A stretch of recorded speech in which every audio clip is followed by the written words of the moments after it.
Sir प्रणाम, मैं हूं हिमांशु द्विवेदी और स्वागत है आपका हमारी खास पेशकश चर्चा में। चर्चा के तहत आज हमारी बातचीत के केंद्र में छत्तीसगढ़ और मध्य प्रदेश हैं।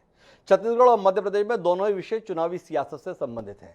यूं तो आम चुनाव के संदर्भ में विधानसभा की बात करें तो 1.5 साल का समय बाकी है, लेकिन दोनों ही राज्यों में दोनों ही प्रमुख राजनीतिक दल चुनावी मोड में जा चुके हैं।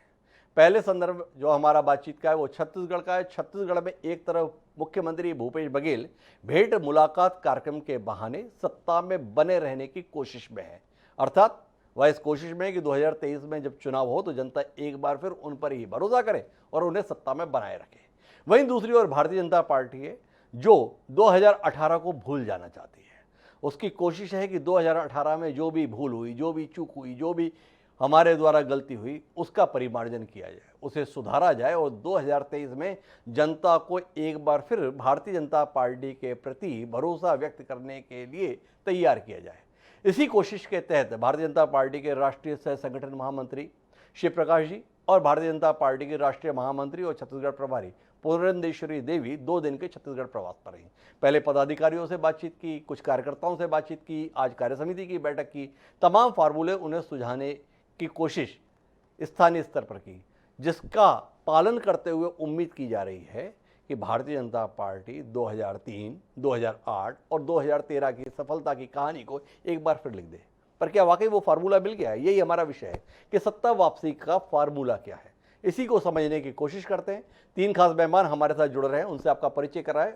उससे पहले समय है विचार सूत्र का, और हमारा आज का विचार सूत्र उस फार्मूले को ही प्रेरित करने के लिए है। हमारा विचार सूत्र ये कहता है कि सफलता का यदि कोई रहस्य है तो वो है तैयारी, कड़ी मेहनत और असफलता से सीखना। कॉलिन पॉवेल के द्वारा ये कहा गया था। तो भारतीय जनता पार्टी तैयारी कर रही है, कड़ी मेहनत करने की भी बात कर रही है, पर क्या अपनी 2018 की असफलता से सीख रही है? और अगर सीख रही है तो फिर जाके सफलता की उम्मीद कर सकते हैं। तो इसी रोशनी में हम अपनी चर्चा को आगे बढ़ाते हैं, जिसका हिस्सा बनने के लिए 3 खास मेहमान हैं। हमारे साथ भारतीय जनता पार्टी के कद्दावर नेता प्रतिपक्ष की भूमिका में इस समय विधानसभा में दिख रहे धर्मलाल कौशिक जी हैं। हमारे साथ में कांग्रेस पार्टी को सत्ता में लाने में बड़ी भूमिका निभाने वाले तत्कालीन मीडिया प्रभारी रहे शैलेश नितिन त्रिवेदी, जो इस समय सत्ता सुख के साथ हैं, अर्थात छत्तीसगढ़ पाठ्य पुस्तक निगम के अध्यक्ष हैं। वह हमारे साथ हैं, केंद्रीय मंत्री का दर्जा है उनके पास।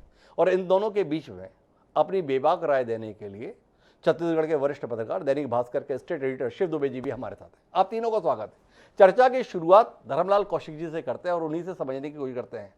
इतने मंथन, इतने चिंतन के बाद कौशिक जी फार्मूला ढूंढ पाए कि क्या वो फार्मूला हो जिसके तलते भूपेश बघेल की कोशिशों का जवाब दिया जा सके। और जिस प्रकार का कमाल 2018 में कांग्रेस ने कर दिया था, जीते आप भी थे, पर इस कदर से नहीं जीते थे जैसी कांग्रेस जीती। 90 की सीटें 71 सीटों पर काबिज हैं। क्या फार्मूला निकाल रहे धर्म जी कि जनता को लगे गलती हो गई, भूल हो गई और आपको वापस लाया जाए? जानने में दिलचस्पी है प्रदेश की। देखिए, चुनाव जीतने का कोई फार्मूला नहीं है, और कोई फार्मूला होता तो लोग जाते और बाजार से खरीद करके ले आते जी। आपको जनता के पास जाना पड़ेगा, जनता के सुख दुख के सहभागी बनना पड़ेगा और अपने जो किए हुए कार्य हैं वो बताना, और साथ में प्रदेश की वर्तमान में क्या स्थिति है जी। वर्तमान स्थिति में सरकार कैसी चल रही है, क्या वादे किए गए, क्या वादे निभाए गए, तमाम बातें जो जुड़ी हुई हैं। और उसके साथ में कि हम जो पिछले समय में हमारी जो क्या चूक हुई है वो भी हम सबके सामने में है। लेकिन जिस उम्मीद के साथ में जनता ने वोट दिया, जिस उम्मीद के साथ में, आप ठीक बोल रहे हैं कि चुनाव हम भी जीते थे, चुनाव ये भी जीते हैं, लेकिन जितनी बड़ी संख्या में सीटों की जीत हुई है, मैं समझता हूँ उतनी बड़ी संख्या में कभी सीटों की जीत ना मध्य प्रदेश के समय ना ऐसे समय में हुई है। लेकिन होने के बाद में जनता के जो वायदे, जनता को जो लुभावना नारे दिए गए, सपना दिखाए गए, और सपना दिखाने के बाद में आज कहाँ पर सरकार खड़ी हुई है, इन तमाम बातों को लेकर के जाने की कार्य योजना बना करके जनता के बीच में जाना और जनता के बीच में जा करके इस बात की समीक्षा करना।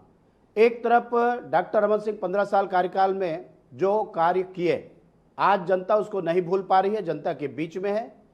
नरेंद्र मोदी जी इस देश के यशस्वी प्रधानमंत्री बनने के बाद में 8 साल का उनका कार्यकाल, और इस कार्यकाल में जो उन्होंने जो किए गए कार्य आज जनता के जो बीच में हैं, जो ये कहा जाता है कि जब 2024 के चुनाव आएंगे तो मोदी जी के लिए कोई अलग से कोई बात नहीं आती, सारे सर्वे उपचुनाव जो विधानसभा के चुनाव के आए, यूपी के भी आए, बाकी के भी आए, 2024 से क्लियर है, ऐसे हमारे कार्य योजना है, इन सारे कार्य योजना को लेकर के जाना। और मैंने कहा कि जो सरकार आने के लिए जो वादा किए, कितने वादा निभा पाए, इन सब को लेकर के जनता के बीच में जाना, और जाने के बाद में जनता की स्वीकारोक्ति कि हमारे बात से सहमत है कि उनकी बात से सहमत है, इस बात को जनता तय करेगी। लेकिन तमाम इन बातों को लेकर के जब जाएंगे तो निश्चित रूप से जनता हमारी बातों को स्वीकार करेगी, ये मैं कह सकता हूँ। धर्म जी, थोड़ा समझना चाहता हूँ आपसे, तीन बड़े नेता बार बार दिल्ली से आ रहे हैं, हैदराबाद से आ रहे हैं, पुरेंद्रश्वरी जी आ रही हैं, शिव प्रकाश जी इतने व्यस्त व्यक्ति हैं, फिर भी आप लोगों के लिए आ रहे हैं। नितिन नवीन जी सरकार का हिस्सा है बिहार में, फिर भी समय निकालकर आपके बीच में आ रहे हैं। ये आ रहे हैं तो बता के क्या जा रहे हैं? जितनी बातें आपने बताई ये तो धर्मलाल जी को पहले से पता है, ये बातें रमन सिंह जी को भी पता है, ये बातें विष्णुदेव साई जी को भी पता है। हम तो समझना ये चाहते हैं कि ये जो बड़े दिग्गज आ रहे हैं ये ऐसा क्या बता के जा रहे हैं जिससे कोई उम्मीद जागे। एक दौर था 2003 में, सौदान सिंह जी आए थे, उन्होंने कुछ रणनीति बनाई थी, कुछ साइकिल दिखी थी, कुछ और दिखा था। अभी कुछ ऐसा दिख नहीं रहा। थोड़ा बताइए ना कि ये लोग आके कर क्या रहे हैं? अभी जायजा ले रहे हैं या कुछ ऐसा बना दिया है जिसके आधार पर उम्मीद जाग जाए? देखिए, उम्मीद तो जागी हुई है जी। और कुछ बनाने की आवश्यकता नहीं है, क्रियान्वयन करने की आवश्यकता है जी। कि आपके पास में भारतीय जनता पार्टी का नेतृत्व, मैंने कहा नरेंद्र मोदी जी हमारे सामने में है, उनके कार्य योजना सामने में है।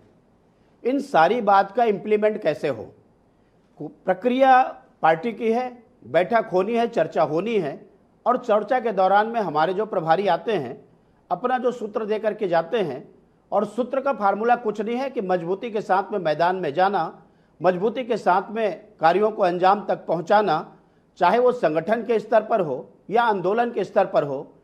जो जनता के लिए है जनता के बीच में जाने की आवश्यकता है, जो संगठन के लिए है संगठन के बीच में जाने की आवश्यकता है, जो उसका इम्प्लीमेंट ठीक ढंग से हो। और मैं समझता हूं कि जो कार्य हम लोग शुरू किए हैं, मैं ये कह सकता हूं कि आज जनता इस बात को स्वीकारने लगी है कि कांग्रेस के 3.5 साल में विकास कार्य ठप हुए हैं, भाजपा जो कार्य किए हैं आज मील का पत्थर साबित हो रहा है। हम अपनी बातों को लेकर के जाएंगे, जनता सुनेगी। ऐसा कोई फार्मूला एक दिन में नहीं होता कि जिससे चुनाव का समीकरण बदल जाए, जिससे चुनाव आप जीत जाएं। फार्मूले का अभाव बता रहे हैं धर्मलाल जी। मैं जाना चाहता हूं शैलेश नितिन त्रिवेदी के पास, लेकिन उससे पहले एक सवाल और कर लेता हूं धर्म जी। ये नरेंद्र मोदी तो आपके पास में 2018 में भी थे, 4.5 साल का यशस्वी कार्यकाल भी आपके पास था। यशस्वी इसलिए कह रहा हूं कि 4 महीने बाद जब लोकसभा के चुनाव हुए तो आप इसी छत्तीसगढ़ में 11 में से 9 सीटें जीतने में कामयाब रहे। 15 साल की सरकार का कामकाज भी आपके पास था, रमन सिंह जी के रूप में एक धुला हुआ चेहरा भी आपके पास था। फिर भी आप स्वयं मान रहे हैं हम हारे नहीं, बुरी तरीके से हारे। तो अब 2023 में उम्मीद किस आधार पर कर रहे हैं? नरेंद्र मोदी जी के नाम पर ही बात बन जाएगी, या इन 3.5 साल में कांग्रेस सरकार की विफलता के आधार पर आपने इतनी उम्मीद जगा ली है, या कुछ आपने भी ऐसा किया है जिसके चलते आपको लगता है कि ये काम हम पहले नहीं कर रहे थे अब कर दिया है, इसलिए भारतीय जनता पार्टी पे जनता का भरोसा प्रदेश के संदर्भ में फिर बन जाएगा? इसमें कुछ कहिए ना धर्म जी। 15 साल की हमारी सरकार रही जी। और 15 साल की सरकार में सरकार की तरफ से भी कुछ न कुछ बातें रही हैं, जो घोषणा पत्र जारी किए उसमें भी कुछ बातें रही है, और जनता को ऐसा आकर्षण हुआ कि ये हम आ जाएंगे तो ये हमको लाभ मिलेगा, शराबबंदी हो जाएगी, आ जाएंगे तो बेरोजगारों को भत्ता मिल जाएगा, 2 साल का रुका हुआ बोनस मिलेगा, धान के हमको एक्स्ट्रा कीमत मिल जाएगी, तमाम बातें भी रही है। और लोगों के दिमाग में भी ये था कि 15 साल हमने इनको अवसर दिया है, एक बार हम परिवर्तन करके देखते हैं। लेकिन परिवर्तन करने के बाद में आज जनता जिस बात को देख रही है, नज़दीक से देख रही है, और ये कहने भी लगी है इससे अच्छा तो भाजपा ही थी। चाहे उसके अनेक जब आगे बढ़ेंगे तो उस बात को मैं चर्चा में रखूंगा, लेकिन मैं ये कह सकता हूं कि आज भी जनता का विश्वास भाजपा के ऊपर है, मोदी जी के ऊपर है, भारतीय जनता पार्टी के ऊपर है। और भारतीय जनता पार्टी के ऊपर जो विश्वास है, जो 15 साल उन्होंने आशीर्वाद दिया है, उस कार्यों को लेकर के हम आगे बढ़े थे। जो कार्य हमारे सब रुके हुए हैं उन कार्यों को लेकर के फिर आगे बढ़ेंगे।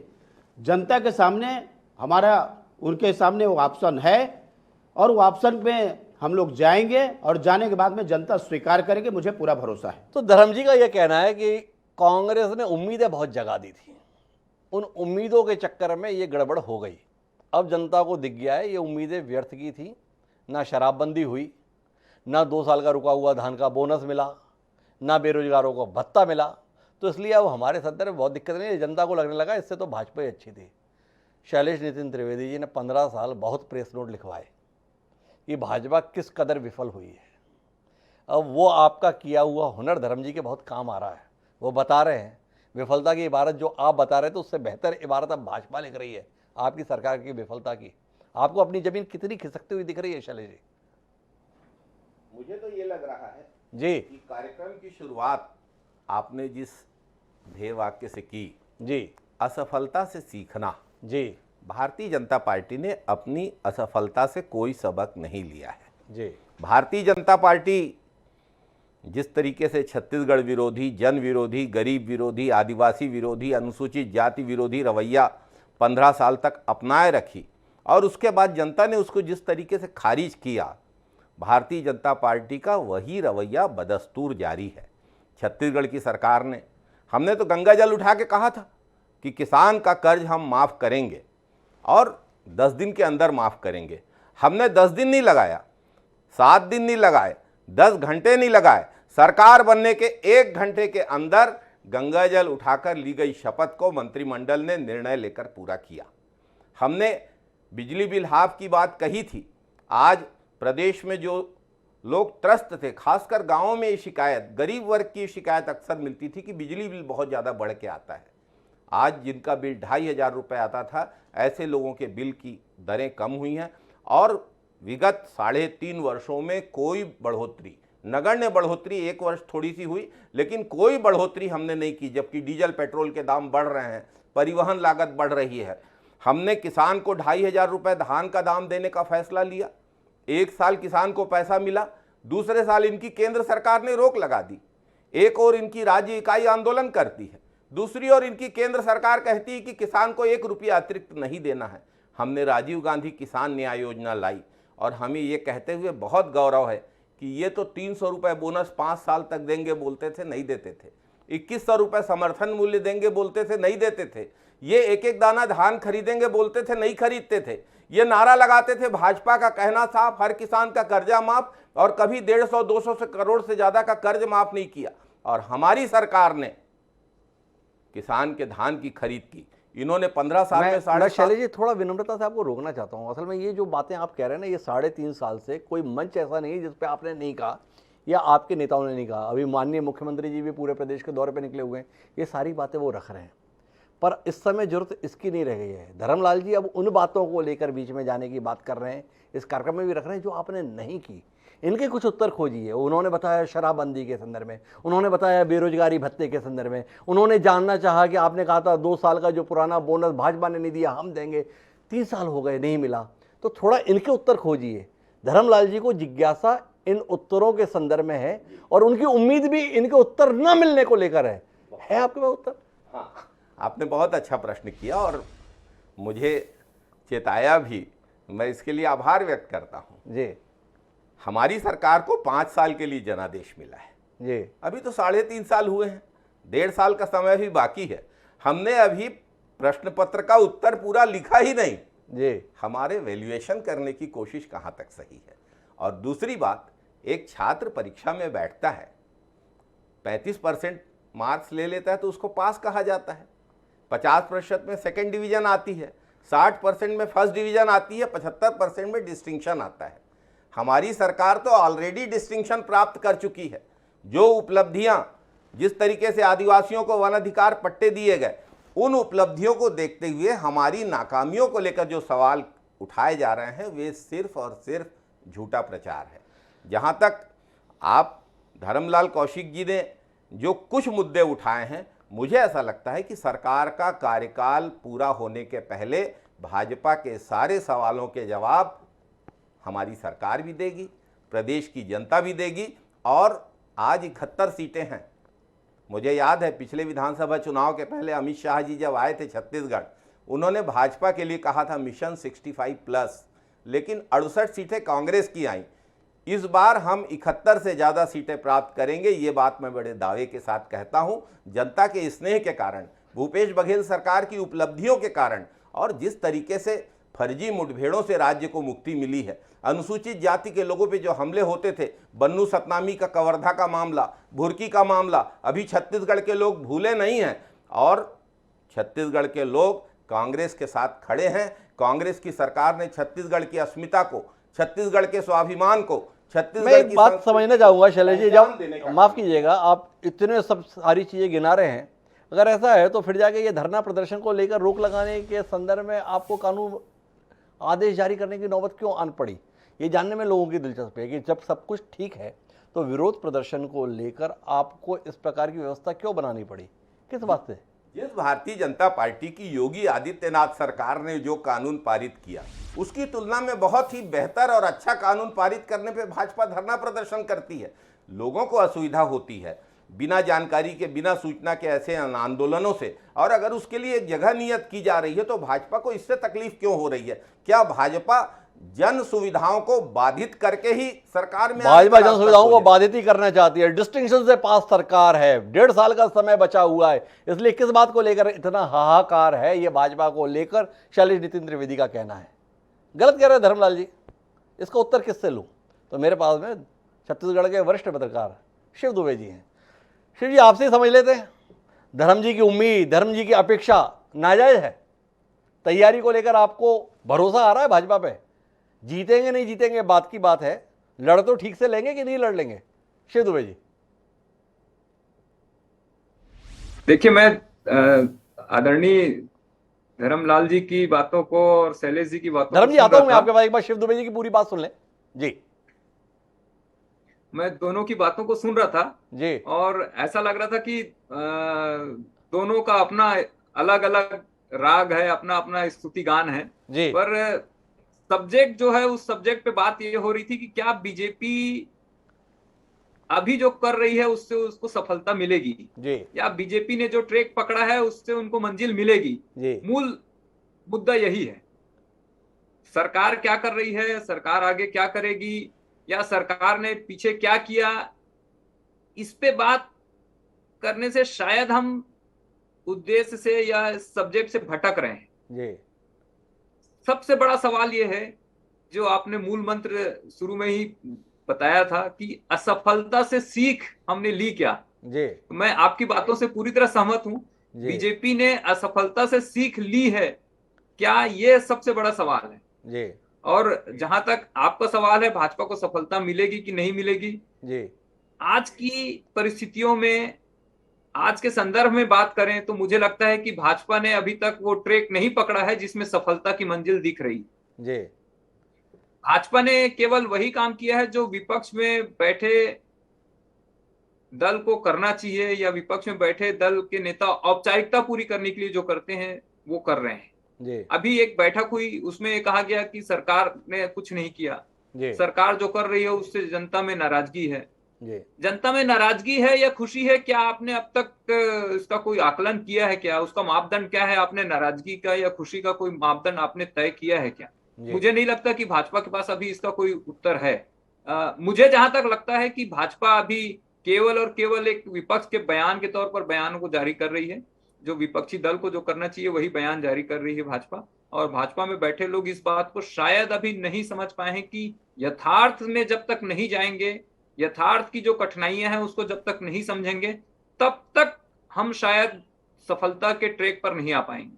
तो सफलता के ट्रैक पर जाने निर्मम मूल्यांकन करके ये कह रहे हैं कि एक विपक्ष को जो करना चाहिए औपचारिक रूप से विरोध, वो काम ही भर भाजपा कर रही है, पर जिससे जीत का रास्ता दिखता हो ऐसी कोई गतिविधि, ऐसा कोई तरीका भाजपा के संदर्भ में दिख नहीं रहा। मैं धर्मलाल कौशिक जी थोड़ा आपके पास स्पेसिफिक लेकर आता हूँ विषय को। आपसे जानना चाहता हूँ, ये बूथों पर जाइए, कार्यकर्ताओं से बात कीजिए, मोदी सरकार का प्रचार प्रसार कीजिए, इतने से बात बन जाएगी? या आपको लगता है आपको उत्तर खोजना पड़ेगा? 2,500 रुपये में धान खरीदी कांग्रेस की वर्तमान सरकार के द्वारा की जाती है। इसका जवाब आपके राष्ट्रीय नेताओं को आकर यहाँ आप लोगों के बीच में देना चाहिए। इसका तोड़ क्या मिलेगा? क्या धान के मुद्दे पर आप अपने नेताओं और कार्यकर्ताओं को क्षेत्र में बताने की स्थिति में हैं कि धान का समर्थन मूल्य जो केंद्र सरकार का है उससे अतिरिक्त राशि देने का कोई फार्मूला आप निकाल रहे हैं या नहीं निकाल रहे हैं? भूपेश बघेल जिस प्रकार की राजनीति करते हैं, क्या उसका जवाब देने की तैयारी, धर्म जी आपके पास इतना लंबा राजनीतिक तजुर्बा है, क्या आपको लग रहा है कि आपने वो तैयारी कर ली है? देखिए, अभी जब घोषणा पत्र जारी किया जाता है जी, उस समय चुनावी जो मुद्दे हैं, चुनावी वादे आते हैं जी, आज मैं यदि ये कहूं कि धान का इतना दे रहे हैं, मुझे लगता है कि अभी उसकी आवश्यकता नहीं है जी, अभी तो हम देख रहे हैं इस सरकार को 2500 रुपये सरकार दे नहीं रही है जी, ढिंढोरा पीट रही है। 1940 रुपया तो केंद्र सरकार ने दिया, मोदी जी ने दिया, जो लोगों के, किसानों के खाता में गया जी, और उसके बाद में आपने 550 की किस्त, 550 रुपए को जो आपको देना है, जो घोषणा की, उसको 4 किस्तों में दे रहे हैं जी, 4 किस्त में दिए। उसमें भी इस बार मैं किसानों के पास गया हूं, जी, ऐसा कोई किसान नहीं है जिसका कटौती नहीं हुआ है। मतलब इन्होंने जो 2500 बोल रहे हैं ना, ये 2500 भी मतलब इनका जो किसानों के खाता में 2500 नहीं गया, केवल वाही लूट रहे हैं। किसान को जमीनी हकीकत मालूम है। जी, दूसरी बात, जो बात आई थी कि आपने जो अच्छा प्रश्न किया था जी, कि सरकार सब ठीक चल रही है, जी, तो आखिर सरकार को इतने शिकंजा कसने की आवश्यकता क्यों? जी, आपको सरकारी कर्मचारियों से, मितानिन से डरने की आवश्यकता क्यों? जी, ये यूपी का उदाहरण देते हैं। यूपी में यहां, और यूपी का इनको तो बात करना इसलिए नहीं चाहिए जी, कि जब यहां अपराधी है, पुलिस वाले लेकर के उसको परेड करा रहे हैं, जी, और यूपी में अपराधी गले में पट्टा डाल के जा बोल रहे हैं कि हमको जेल में भेज दो। जी, आज रायपुर की क्या स्थिति है? सरेआम डकैती हो रही है, चाकूबाजी की घटनाएं, ऐसा कोई दिन नहीं है कि चाकूबाजी की घटना ना हो। बिलासपुर में डकैती हो गई, लगातार अपहरण हो रहे हैं, हत्याएं हो रही है। मैं अभी सरगुजा गया था, सरगुजा में थाना परिसर से 100 मीटर में जी, रेप और हत्या, वो भी अनुसूचित जनजाति के बालिका। जिस प्रकार से प्रदेश में कानून व्यवस्था के राज समाप्त हो गई है, माफियाओं का राज यहां पर कायम हो गया है। जी, आम लोग उससे प्रताड़ित होने लगे हैं, कराहने लगे हैं, इस सरकार से मुक्ति चाह रहे हैं। कि आज हम लोगों ने यह देखा था कि जमीन के जो नपाई करते हैं, तो जमीन के नपाई में कोई आगे निकल जाए, कोई पीछे निकल जाए, लेकिन जमीन हवा में उड़ करके पीछे के जमीन आगे में चले जाए और आगे के जमीन पीछे में आ जाए। ये पहली बार छत्तीसगढ़ में देखने को मिल रहा है। जी, तो ये जो सरकार की जो हरकत है और जो जनता देख रही है, वास्तविक में जिस प्रकार से सरकार अब चाहती है कि चारों तरफ से जब आवाज गूंजने लगा, वादा निभाने में सरकार फेल हो गई। एक तरफ अलग जो पार्टियां हैं वो रैली प्रदर्शन कर रहे हैं, 34% डीए केंद्र ने दे दी, आप 17% से आगे नहीं बढ़ रहे हैं। 2019 में आपने शिक्षकों की भर्ती का विज्ञापन जारी किया और आपका 2022 हो गया, 14,000 शिक्षकों की भर्ती आप नहीं कर पाए। अब इन मांगों को लेकर के जा रहे हैं तो आप पिटाई करते हैं, उनके ऊपर में आप नकेल लगाने का कोशिश करते हैं। कि जब 15 साल आप गए त्रिवेदी जी और उधम मचाए तो आपको नहीं लगा, अभी सीबीआई के कार्यालय में जाकर के आप लोग उधम मचाए तो आपको नहीं लगा कि जाकर के दीवार में चढ़े, तो तब कुछ नहीं हुआ। लेकिन यदि कर्मचारी अपने मांगों को लेकर के अपने एजेंडा दे, प्रदर्शन नहीं धरना दे, तो धरना दे तो सरकार को तकलीफ हो रही है कि हमारे एक सवाल है मेरा आपसे, इतने सारे स्तर पर भाजपा की मदद हो रही है, इतनी विफलताएं आप गिना रहे हैं जिससे निश्चित रूप से भाजपा लाभान्वित हो रही है। मेरा सवाल यह है कि जब लोग आपकी इतनी मदद कर रहे हैं तो आप कांग्रेस की इतनी मदद करने के लिए प्रयत्नशील क्यों हैं? पुरंदेश्वरी देवी आती हैं और सवाल उठाती हैं, कांग्रेस बताए 2023 में चेहरा कौन होगा। यह भूपेश बघेल को इतना मजबूत करने के लिए आपके नेता प्रयत्नशील क्यों हैं? आज जवाब आ गया पीएल पुनिया जी का, भूपेश बघेल चेहरा होंगे, भाजपा बताए उनका चेहरा कौन होगा। क्या कहते हैं धर्म जी, ये भाजपा कांग्रेस की मदद करने के लिए इतनी बेचैन क्यों है? देखिए, जब विधानसभा का चुनाव हुआ तो भूपेश बघेल कोई चेहरा नहीं था जी, उस समय।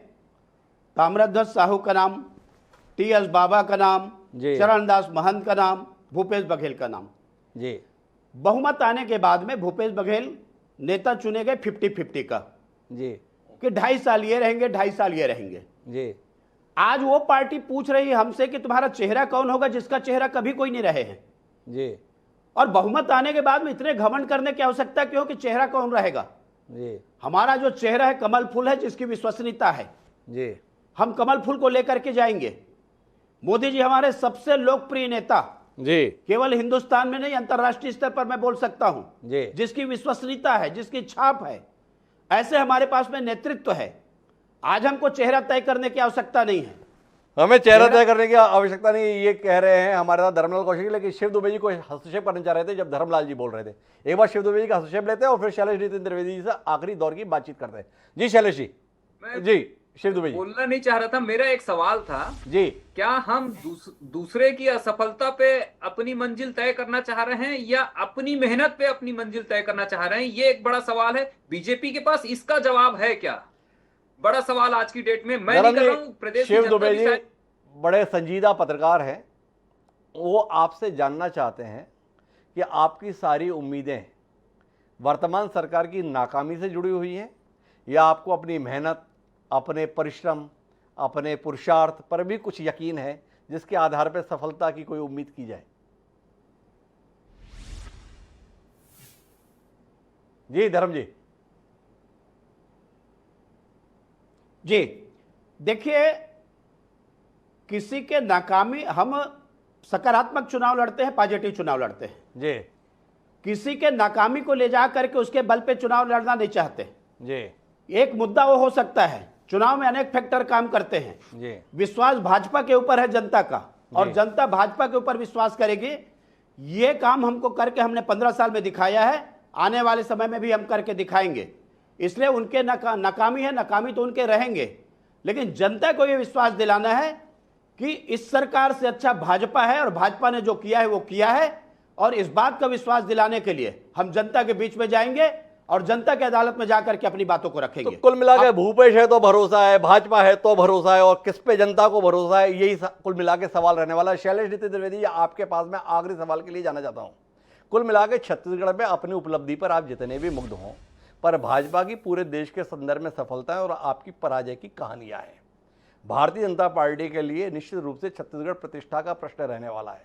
नरेंद्र मोदी को दांव पर लगाना, धर्मलाल कौशिक जी बता रहे हैं, उन्होंने तय कर लिया है। हम नरेंद्र मोदी के नाम पर और कमल के फूल पर चुनाव लड़ेंगे। क्या नरेंद्र मोदी के मुकाबले भूपेश बघेल मुकाबला कर पाएंगे? 2018 में जब भाजपा की बुरी तरीके से हार हुई थी, तब भी तो मोदी जी भाजपा के नेता थे, तब भी तो मोदी जी नेतृत्व कर रहे थे, जिनका यशोगान इतना किया धर्मलाल कौशिक जी ने, और उसके बावजूद भाजपा की हार हुई। और यदि मोदी जी पे दांव लगाने की बात कौशिक जी कर रहे हैं, तो मुझे ऐसा लगता है कि मोदी जी की एंटी इनकम्बेंसी भाजपा पे दूबर पे 2 आषाढ़ की कहावत को चरितार्थ करेगी। बढ़ती हुई महंगाई, देश में बढ़ती बेरोजगारी, देश में बढ़ती अव्यवस्था, देश में बढ़ते हुए नफरत का माहौल, ये भारतीय जनता पार्टी को छत्तीसगढ़ की असफलता के साथ साथ और बड़ी असफलता देगा। तभी तो मैं कह रहा था कि हम इस बार 71 से ज्यादा सीटें जीतेंगे, कांग्रेस इस बार पहले से ज्यादा सफल तो मेरे साथी शिव दुबे यहां पर थे, वो जानना चाह रहे थे कि आप दूसरों की विफलताओं पर अपनी सफलता की उम्मीद कर रहे हैं या अपनी मेहनत पर कोई सफलता की उम्मीद कर रहे हैं? शिव दुबे जी, निराश होना पड़ेगा आपको। दोनों ही राजनीतिक दलों की उम्मीदें प्रतिद्वंदियों की नाकामी से जुड़ी हुई हैं। धर्म जी को भी लगता है कि यहाँ की सरकार इस कदर विफल है जिसके चलते उनके लिए उम्मीदें बेहतर हैं। और माननीय शैलेश नितिन त्रिवेदी भी आपको बता दी हैं और दर्शकों को बता दी हैं, केंद्रीय सरकार बिल्कुल विफल है, और इतनी विफल है कि अब की बार वो 75 को भी पार कर जाएंगे। तो देखते हैं जनता किसके भरोसे पे भरोसा जताती है, इंतजार रहेगा हम लोगों का। लेकिन आज की चर्चा के लिए आप तीनों मेहमानों का बहुत बहुत धन्यवाद।